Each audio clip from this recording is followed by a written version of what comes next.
Now, what is perfect competition? Perfect competition is a market structure where the product is homogeneous. Homogeneous means equal, same. Okay, in each and every sense, in quality of the product, in packaging, in everything. Okay, how is it made? In everything it is homogeneous. So in perfect competition market, the product is homogeneous. Price of the product is determined by the industry itself. Price of the product is determined by the industry itself, okay, by the forces of demand and supply. Okay, and moreover, as the price is determined by the industry itself by the forces of demand and supply, the firm is a price taker. Means, earlier I have said firm is an individual unit. Firm is an individual unit. Many firms together make up an industry. Okay, so when industry is setting the price as a whole for the commodity, a single firm which is a part of the industry cannot change the price. Okay, so a firm is only a price taker in this kind of market form, that is perfect competition. So here, large number of buyers and sellers. Okay, nature of the commodity is homogeneous. Okay, price is determined by the force of demand and supply by the industry. Okay, and lastly, the firm is a price taker. Next, what are the features? Now, this I said it in a brief form. Now we will discuss its features one by one.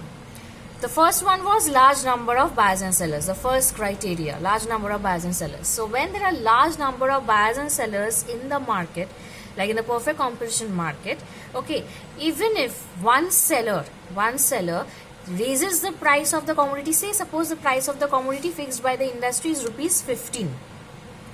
Now suppose a seller, to earn more profit, increases it to rupees 20.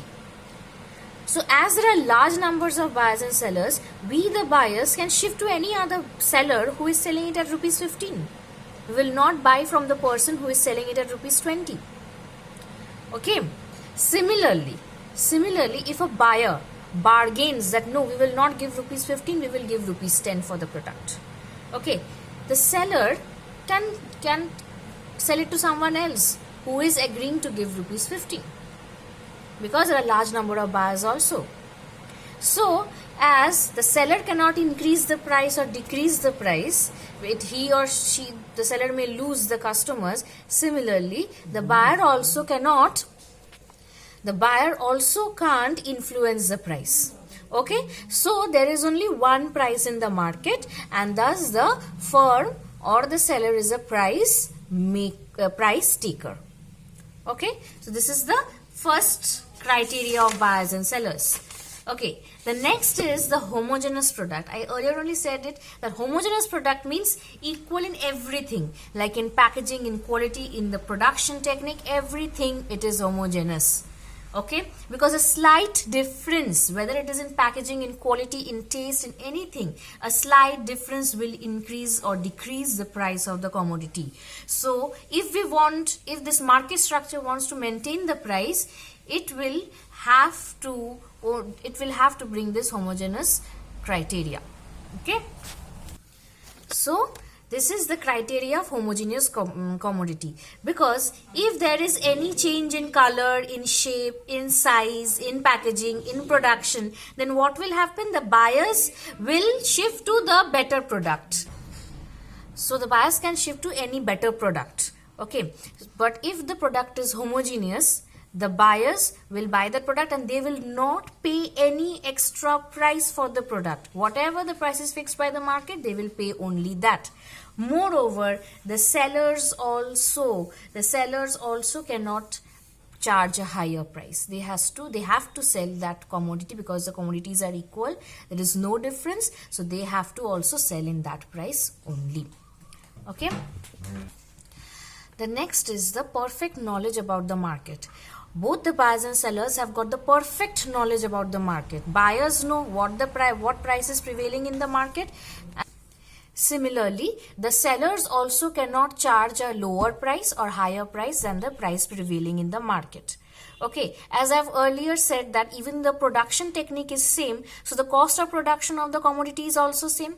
As the cost of production of the commodity is same, the profits earned by the firms in the industry is also equal. They earn normal profits.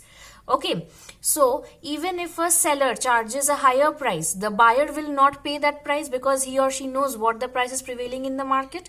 Similarly, if a buyer wants to pay a higher price or lower price, the seller will not allow, because the seller also knows what price is prevailing in the market. So each buyer and seller has got a perfect knowledge about the market, that is the price and the price of the product and the quality of the product.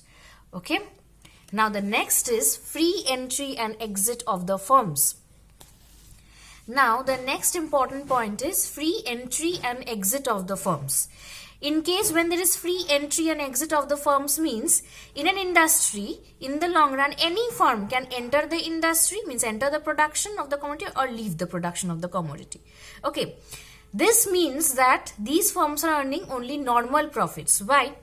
Suppose when the firms are earning supernormal profits, due to that, many other firms get attracted and enter the industry to earn those supernormal profits. When large number of firms are entering the industry to earn the supernormal profits, what will happen? It will incur losses. It will start incurring losses. And thus, when it starts incurring losses, the firm starts moving out. When they start moving out, thus the losses curve out and the profits becomes normal. Okay, remember this. So whenever we have this criteria of free entry and exit of the firms, that means the firms are earning only normal profits. Next is perfect mobility of the firms.